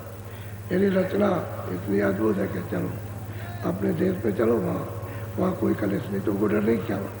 अब इस सूरत को पहुँचा दिया, जब पहुँचा दिया तो ये प्रश्न कर रहे हैं किसके लिए, आपके लिए, ये और सूरतों के लिए भी सरल पड़ जाए कि कोई तो समझाता नहीं है, कोई बताता नहीं इनको कि भाई हमारा देश, हमारा घर कहाँ, और हम कैसे अपने घर में जाएंगे। तो उसकी मतलब है कि रेल बना रखी है कि इस पर चढ़ो और पहुँचो, चढ़ जाओ और उस स्टेशन पर चलो, उससे आगे चले जाओ तो दूसरा स्टेशन, दूसरे से फिर तीसरा, और तीसरे चौथा अपना फिर घर स्थान आ जाएगा अपना, जहाँ से आए वहाँ पहुँचोगे। तो पौड़ी बना रखी है सीढ़ी, ऐसा रेलगाड़ी समझ, स्टेशन दर स्टेशन आपको जाना है कि चलो गाड़ी में बैठो, मुंबई पहुँचो, बैठे रहो, आखिरी है गाड़ी मुंबई में, वहाँ जब पहुँच जाएगी तो वहीं उतर जाना। वैसे ही कहते हो आखिरी अपना घर, अंतिम जहाँ से आए वही, वहाँ पहुँच जाओ, बस उसी में छः हो जाओ। यानी वहाँ की बूंद समुद्र में जाके मिल गए, समुद्र रूप हो गए। अरे भाई जल की बूंद समुद्र में फेंक दो, कोई बूंद नहीं कहता, सब समुद्री कहते हैं। इसी तरह से वो समुद्र है, अथाह सागर है, ये सूरत उसमें जा करके बस एकदम उसी का रूप हो गया, कोई उसको नहीं कहेगा। बोलो। यहाँ रचना तरकी भी हुई, सो मैं खोल सुना। वो कहते हैं यहाँ रचना तरकीब ही है। तरकीब क्या है कि जब आपने आपको सत्य शब्द से अलग किया और पर्दा आपके ऊपर डाला तो 5 तत्वों का कपड़ा पहना दिया, शब्द, स्पर्श, रूप, रस और गंध, ये 5 का आपको फिर बोध होने लगा, ये 5 चीज़ों का। पहले तो शब्द रूप थी, शब्द रूप में तो इन सब चीज़ों का बोध नहीं था, तो दूसरों को सूरज जीवन दान देती थी। फिर नीचे उतारा, सहतर कमल में ले आए तो 9 तत्वों का कपड़ा, शब्द, स्पर्श, रूप, रस, गंध 5 ये, और मन और बुद्धि और चित्त और अहंकार, तो 4 ये हो गए, 5, 4, 9, इसका एक कपड़ा पहना दिया। अब वह कारण था यहाँ, अब आपका मोटा पर्दा हो गया। फिर ऊपर से जब नीचे उतारा तो स्वर्ग में कुंड में ले आए तो 17 तत्वों का कपड़ा पहना दिया सूरज। यह कहते हैं ये रचना है, ये मतलब मिलोनी, ये मिलोनी की रचना। अब का 10 इंद्रियाँ, चतुर्संताकरण, मन बुद्धि चित्त अहंकार, तो 10, 4, 14, और रजोगुण तमोगुण सतोगुण 17 तत्वों का इस पर। और जब नीचे उतारा तो मोटा खून दे दिया, ये इसमें बैठे हो, यह है 5 तत्वों का शब्द, स्पर्श, जल, पृथ्वी, अग्नि, वायु, आकाश, बस ये मोटा खून है, ये जड़ खून है, ये सूरज को इसमें। अब सूरज जड़ में आकर के जड़ हो गया, यह हो गया समझा, भूल गई तो जड़ हो गई, तो इसलिए जड़ हो गई तो जड़ की पूजा, जड़ की उपासना, जड़ का सब कुछ काम, जड़ के कर्म, सब कुछ यही जड़ता के हैं। और जड़ क्या आ गया, इसमें तो कोई ज्ञान है। तो कहते हैं कि मिलोनी की रचना है और तरकीब से हुई है, ऐसे नहीं कि ऐसे ही हो गए, सब तरकीब से हुई है। और ये तरकीब ही से बोलो। मुफरद बूंद हमारी आई, दूसर माया। अब महापुरुष कहते हैं कि देख सूरत, बूंद तो वही है, वो जो सतलोक से आई थी, वहाँ उसमें कोई मिलोनी नहीं थी। और उसके साथ में जो आत्या महाशक्ति आई, और जब मिल करके, रल मिल करके जब इन्होंने ये सब काम किया, तो फिर मतलब ये को गंदी हो गई। वो जो बूंद आई थी स्वच्छ पवित्र, सैदल कमल में निरंजन भगवान आए थे, उस समय पर तो वो स्वच्छ थे, और बाद में वो भी कर्मों में आ गए। तो उनके ऊपर भी मन, बुद्धि, चित्त, अहंकार और शब्द, स्पर्श, रूप, रस, गंध, ये 9 तत्व उनके भी शरीर है, उनका भी इसी शरीर का यही है। वहाँ जो सूक्ष्म लोग हैं, ये 9 ही तत्वों का है, वो भी उसमें 9 तत्वों के शरीर में बैठे हुए हैं, वो भी बैठे हैं। और नीचे आकर 17 तत्वों के शरीर में ब्रह्मा, विष्णु, महादेव और जितनी महासुरतें रहती हैं, वो सब उसी शरीर में। तो वो देव शरीर है, स्वर्ग वैकुंठ में देव शरीर है, उसमें वो रहते हैं, उसमें वो भी रहते हैं। और यहाँ अगर तुम्हारे ऊपर राजा कोई हो जाए, वो भी तो 5 तत्वों के शरीर में बैठा और तुम रह हो गए, फर्क कुछ नहीं है, अपने अपने देश और शरीर का, और कोई फर्क नहीं। तो कहते हैं मिलोनी की रचना यहाँ हुई। तो वो भी तो बूंद जो आई थी वहाँ से स्वच्छ थी, पवित्र थी, वो भी गंदे हो गए। गंदे हो गए तभी तो गंदगी में फंसा दिया। बोलो। 5 तत्व 3 गुण मिले, यह सब 10 आपस में। कहते हैं 5 तत्व और 3 गुण, जल, पृथ्वी, अग्नि, वायु, आकाश, और मतलब ये रजोगुण, तमोगुण, सतोगुण, 10 इंद्रियां, ये मिलकर के, रल मिलकर के फिर उन्होंने ये विस्तार किया। अब फैले, अब फंसे अंधकार में, अब ढूंढ रहे हो, क्या ढूंढ रहे हो? मुझे आनंद मिल जाए। कौन सा आनंद? वो आनंद अपने घर का, वो अपने घर का सुख, अपने घर की शांति, अपने घर का ज्ञान, अपने घर की शक्ति। आप यहाँ ढूंढ रहे हो कि राजा बन के मिल जाए, धनी बन के मिल जाए, पढ़े लिखे पहलवान बन के मिल जाए, यहाँ कहाँ मिलेगा? इंद्रियों के दरवाजों पर वो चीज़ कहाँ मिलने वाली, लेकिन ढूंढ रहे हो, तलाश सभी से कर रहे, कहीं मिल जाए, कहीं कोने होने में, कहीं पृथ्वी में छुपी हो, पड़ी हो, तो चलो उसको ढूंढ लिया जाए। खोज में तो सब उसी की है, लेकिन अब यह है कि रास्ता हमको मालूम कि वो चीज़ जिसकी हम खोज कर रहे हैं, इन चीज़ों में, वो आनंद कहाँ मिलेगा? यहाँ है ही नहीं आनंद, मिलेगा कैसे आपको? आनंद तो इधर है, जा रहा, अगर आनंद पाना है तो इधर से उलट जाओ, ऊपर के सच्चा आनंद, यह आनंद खत्म, क्षणिक, ये क्षणिक है, हवा है, इसमें कोई आनंद अस्थाई का तो कोई इंतजाम नहीं हुआ, वो तो हवा है आनंद की। तो उस आनंद की हवा में आप ढूंढ रहे हो तो कहाँ से मिलेगा? अस्थाई आनंद का भंडार तो आपके अंदर भरा हुआ है, उस दरवाजे को खोलो और फिर उसको पीना शुरू कर दो, वो भंडारा है। और तो जब आप पानी खोदते हो ना, उसको मिट्टी हटाते हो तो चूहा निकलता है, तो कभी थोड़ा थोड़ा थोड़ा थोड़ा धीरे धीरे फिर निकालते रहो, मिट्टी निकालते रहो, तो फिर एकदम खुल जाता है, तो उसमें से स्रोत आने लगेगा। ऐसे ही सूरज भी पर्दों के अंदर बंद है, दरवाजे पर बैठ के धीरे धीरे धीरे धीरे उसको उल्टा कुआ गगन में बिरला भर करके उसको पी सकता है, कोई पीता है, वो भी जिसको महापुरुष मिल जाए। तो सूरज का सब उत्तर दे रहे, बोलो। महापुरुष सूरज का उत्तर दे रहे हैं कि देख असली बात तो ये है, बोलो। रल मिल कर इन रचना ठानी, 3 लोक और 4। सब कहते हैं कि रल मिल करके 33 करोड़ देवता और 9 करोड़ दुर्गा, 10 करोड़ शंभु और ब्रह्मा, विष्णु, महादेव सब रल मिल करके, और फिर ये 3 लोग और 4 खानी और नरक, और सब उन्होंने ये रचना। अब जीव इसी में बांध दिए गए, क्योंकि उनको ये चिंता हो गई कि अगर चले जाएंगे तो राज हमारा नहीं रहेगा, सूरतें अगर निकल के चली गई, तो इसलिए जल्दी किए उन्होंने कि जल्दी से कानून बनाओ और बना के इनको आज़ादी दे दो, और जब उसका उल्लंघन करें तो इसको फांस लो। वैसे नहीं फांस सकते, कानून के बगैर नहीं फांस सकते। और कानून बनाओगे तो घर में रख लो, बना के उसमें नहीं, आपको बताना पड़ेगा कि आपका कानून क्या है, तो उन्होंने पाप और पुण्य बनाया कि तुमको अधिकार देते हैं, अच्छे बुरे का जो तुम चाहो सो करो, मेरी तरफ से कोई इजाज़त और मनाही नहीं है, और जो भी तुम करो अपना अपना भोगो। इसी में तो बांध लिया आप, इसी में चारों खाने और 84 लक्ष्यों और नरक के तो बनाए, और काहे के लिए बनाए? तो जीवों को रोका गया कि अब न जाने तो हमारा राज खत्म हो जाए। बात है, बोलो।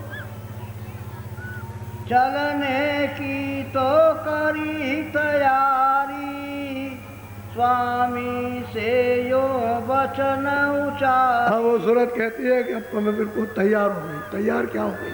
वो तो पहुंच गई है, उसी का तो प्रश्न है, नहीं तो ऐसा प्रश्न कौन कर सकेगा?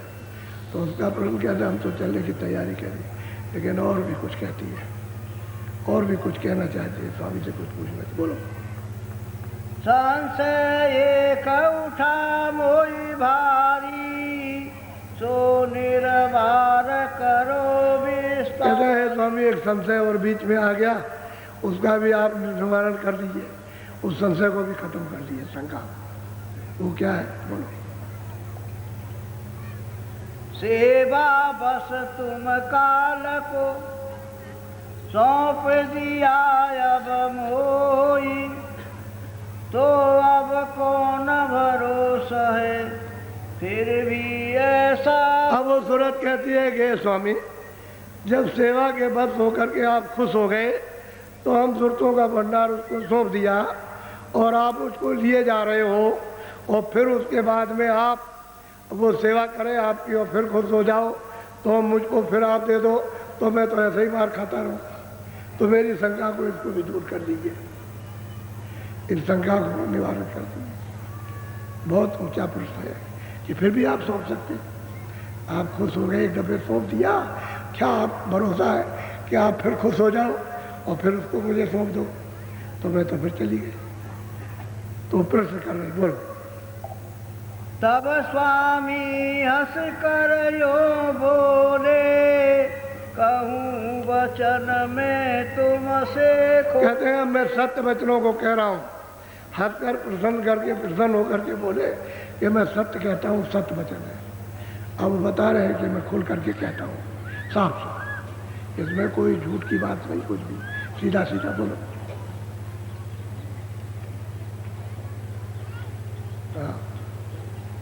जान बूझे हम लीला ठानी, मौज हमारी हुई सोने बानी। अब कहते हैं हमने तो जानबूझ करके ये सब लीला की है। जब हमारी मौज हुई, इच्छा हुई, तो हमने ये लीला कर दी, ये रचना कर दी। तो हमने सब काम जानबूझ करके किया, कोई ऐसे अनजान भी नहीं किया। बोलो।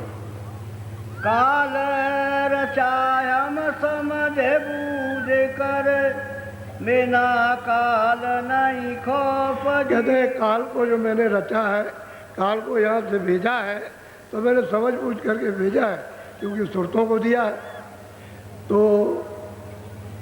बिना काल के जीवों को दयाल की कदर नहीं होगी, यहाँ नहीं आ सकते। जब उसकी मार पड़ेगी चारों तरफ से और रोएंगे चिल्लाएंगे, तब याद होगी कि कहाँ जाए। तो जब वो मिल जाएंगे और सुनाएंगे, तो बस लग जाएगा एकदम घर में जाने के लिए। तो मैंने काल को समझ बूझ करके रचा, उसको समझ बूझ करके भेजा है उसको यहाँ, और भेज करके सब मसाला उसको दिया, और सेवा उसने की है अपने स्थान पर बैठ करके। तो मैं खुश होकर के मैंने तुमको तुम्हारा दान दिया है, यानी तुमको सौंप दिया कि जाओ तुम कुछ दिन के लिए वहाँ जाओ, और तुम जब चाहोगी, इतना जरूर कहा था कि नाम को मत छोड़ना, नाम को पकड़े रहना, चाहे जितने भी वो सुख सुविधा थे, लेकिन नाम को छोड़ना नहीं। तो आप आए तो मतलब ये सुख सुविधा पाकर नाम को छोड़ दिया, भाई यही आपकी भूल हो गई। तो आपने उस वचन को याद नहीं रखा या भूल गया करके। उसने कहा था कि नाम मत छोड़ो, इसको नहीं छोड़ोगे तो रास्ता नहीं छूटेगा, रास्ता पकड़े रहोगे तो कोई दिक्कत नहीं रहेगी, और रास्ता छूट गया तो रास्ता मिलेगा नहीं। जब ये छुड़ा लेगा रास्ता और रास्ते से अलग कर देगा, तो भटकते रहोगे, तब फिर रोगे चिल्लाओगे और उस आनंद को ढूंढोगे, वो आनंद वहाँ कहीं नहीं मिलेगा। पकड़े रहना, समझ बूझ करके मैंने काल को रखना, और बिना काल के दयाल की कदर नहीं होती, अपने सत्य देश की कदर नहीं हो सकती। काल ही रहेगा तभी कदर होती है। इन महापुरुषों ने और प्रेमियों ने जो गुणगान किया है, वो तो इसी वजह से किया, एक काल है। तब तो उन पर इतने आशिक हुए, इतना प्रेम किया है कि किसी से नहीं पाता। जी बोलो, हाँ बोलो। कदर जाल नहीं बिना काल के, मौज उठी तब यश दया। कहते भाई दयाल की तो मौज उठी है, वो तो सब आगे पीछे का आद अंत का सब जानता है। कहते हैं भाई हमने जो कुछ रचना की है सूरत, वो काल के बगैर दयाल की कदर नहीं, और बगैर उसके वो आ नहीं सकता। जब उधर से मारेगा तो दयाल की गोद में रखेगा, बचाओ बचाओ बचाओ बचाओ, तब कदर होगी, तब उसको समझेगा कि बचाने वाला कोई बड़ा है, बचा लेगा। बोलो। मौज उठी तब यश दयाल के, दिया निकाल काल को। अब वो कहते हैं महापुरुष देख सूरत, जब ऐसी मौज हुई तभी तो अपने देश से काल को निकाला। कि जाओ तुम वहाँ से निकाल, क्यों निकाला? कि मसाला नीचे कर दिया, नीचे उतार दिया मसाला, रचना के साथ ही मसाला उतार दिया, तब इनको यहाँ भेजा। कहते हैं कि भाई समझ बूझ करके इनको अपने देश से देश निकाला कर दिया। अब ये वहाँ नहीं जा सकते, सत्यलोक में निर्जल भगवान ब्रह्म पार ब्रह्म, ये वहाँ नहीं जा सकते। इनका देश निकाला वहाँ से हो गया, ये वहाँ नहीं पहुँच सकते, और तुम वहाँ चले जाओ। और साफ साफ सत्य वचन कह रहे हैं। जी हाँ, कहते मैंने निकाल दिया काल को, वहाँ से निकाल दिया। और हमारे देश में काल कभी नहीं, काल वही होता है जो मार दे। तो हमारे देश में तो मौत होती थी, वहाँ से तो अलग कर दिया। वो तो जो मसाला था उसी को बनाया, उसी को बिगाड़ता, उसी को बनाता, उसी को बिगाड़ता। यही मौत है, ये जन्म है, ये मौत है, ये जन्म। मसाले को बना दे ये जन्म, और मसाले को बिगाड़ दे ये मौत हो जाए, ये बिगाड़ता है। वाह, ये सब कोई पता नहीं। वो तो स्वच्छ निर्मल पवित्र देश है। बोलो। मैं समर्थ हूँ सब विधि जान, बचन मोर तूने। अब उस सूरत को समझाते हैं कि देख सूरत में समर्थ हूँ, तू निश्चल के जान, मैं सब कुछ कर सकता हूँ, मेरी मौज में कोई दखल नहीं दे सकता। तू सब विधि से मुझे पूरा समझ ले, मैं सब तरह से पूरा हूँ, और मेरे बच्चन को तू अटल करके मान ले। बोलो। काल न पहुँचे उसी लोक में, अब न करूँ कभी। अब उसको ये वचन देते हैं महापुरुष कि ये काल कभी भी सतलोक में, उस लोक में नहीं जाएगा जहाँ की तुम रहने वाली हो। और अब की बार अगर तुम पहुँच गई तो मैं ऐसी कभी मौज ही नहीं करूँगा कि तुमको भेज दूँ। बस अब की बार तुम चली चलो अपने देश में, अपने घर में। सीधी सीधी सीधा वचन दिया, और उसने अपनी शंका अपनी भी और औरों के लिए भी उसने की कि रास्ता निकल आए, इसमें से खोज ले। बहुत कुछ। अब वो महापुरुष कहते हैं कि तुम निश्चय जान में समर्थ, और मैं ऐसी कभी मौज नहीं करूँगा कि कभी के उसके बस में आ जाऊँ, तपस्या करे मैं तुमको दे दूँ। अब एक दफे पहुँच चलो, अब नहीं होगी। हाँ बोलो।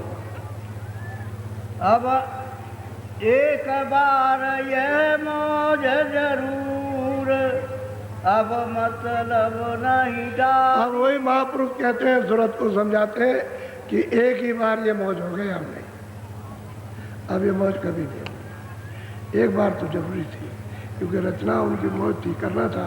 वो सब पुरुष की मौज है, जो कुछ तो समर्थ है, सब कुछ कर सकते हैं, सब बिगाड़ सकते हैं। तो कहते हैं हमारी तो एक बार करना चाहिए, अब कोई मौज नहीं, और कोई मौज नहीं। अब यह है कि ये तो आपने अपना भेद सुना, ये तो आप, और 3 लोग का जिनका पसारा है वो आपको कल सुनाएंगे कि कैसे सिमट जाता है, कैसे इसका सबका सिमटाव हो जाता है, और ईश्वर कैसे सिमट जाते हैं, और ब्रह्म कैसे सिमटते हैं, और पार ब्रह्म यहाँ कुछ नहीं रहता है, कुछ नहीं रहता है यहाँ पर। इससे ये मालूम है कि अस्थाई देश नहीं है, इससे ये बदल सकता है। जब तुम अस्थाई रहे तो देश कैसे अस्थाई रहेगा?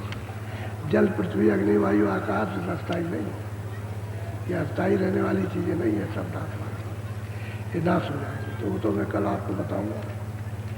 आज है तीसरा दिन, कल है 27 तारीख कल है, उसके बाद 28 को गुरु पूर्णिमा मनाई जाती है। क्या होता है कि भाई उसमें हम लोग महापुरुषों की याद करें, नए वचनों को सुने और नए वचन सुन करके उसका पालन करें, और जब वचन सुन लें पालन करें, भजन करें, ताकि जल्दी से जल्दी यहाँ से निकले। तो अपने को मजबूती आए, दृढ़ता आए, मजबूती आए, दृढ़ता आए। जो प्रेम में कमी होती है वो प्रेम ज़्यादा हो जाए, जो हम भूल जाते हैं उसको हम याद कर लें और हम सुमरत ध्यान नहीं कर पाते हैं, संसार में फंस जाते हैं, तो उसकी जानकारी अपने को हो जाए और धीरे धीरे धीरे धीरे इन सब चीज़ों से अभाव और यहाँ से हटके और कुछ करके कुछ पाने लगे।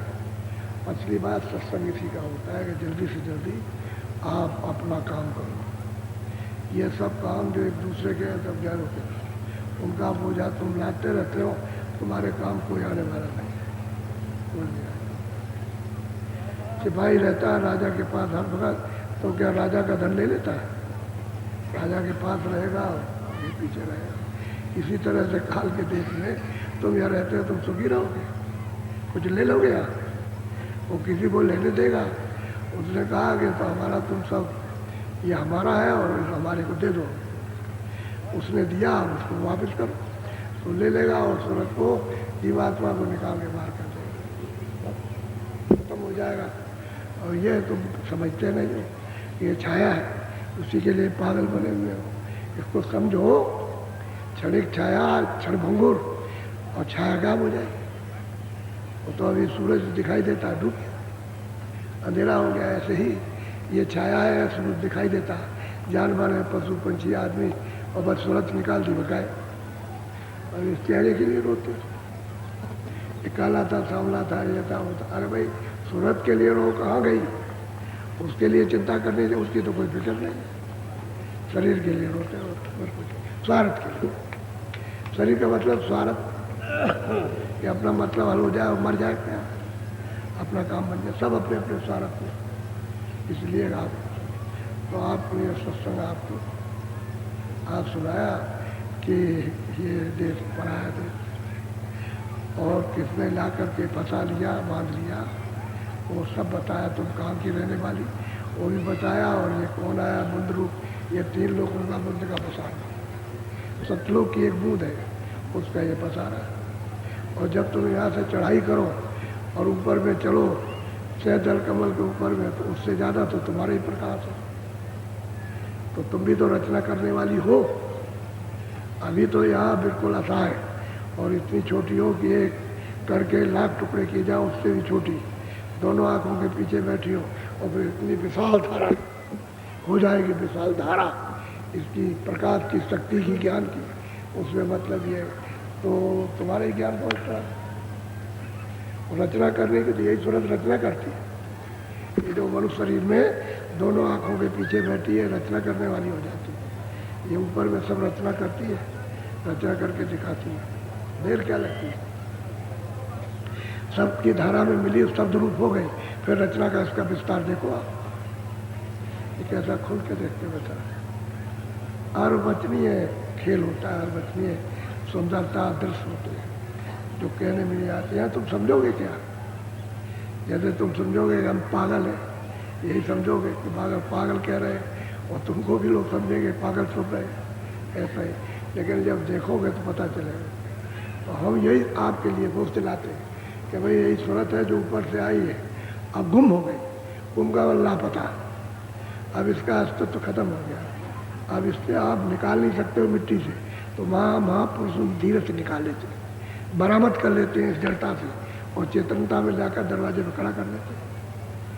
बहुत बड़ा काम करते हैं, इतना काम छोटा है। इसलिए समझ के बहुत चित्त लगा करके अच्छी तरह से सुनो और पीते जाओ, पियो उसको, यानी जो भी सुनो उसको पियो, तभी वो फिर अंदर से जा करके फिर वो करेगा काम आपका, मन में, बुद्धि में, चित्त में, फिर काम होने लगेगा, फिर रग रग में घुस जाएगा, प्रवेश हो जाएगा, फिर वो उसके जर्रे जर्रे काम करने लगेगा, तभी तो काम बन जाएगा। बोलो जय गुरुदेव, जय गुरुदेव।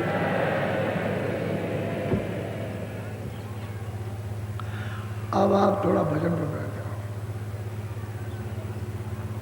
भजन पे बैठो।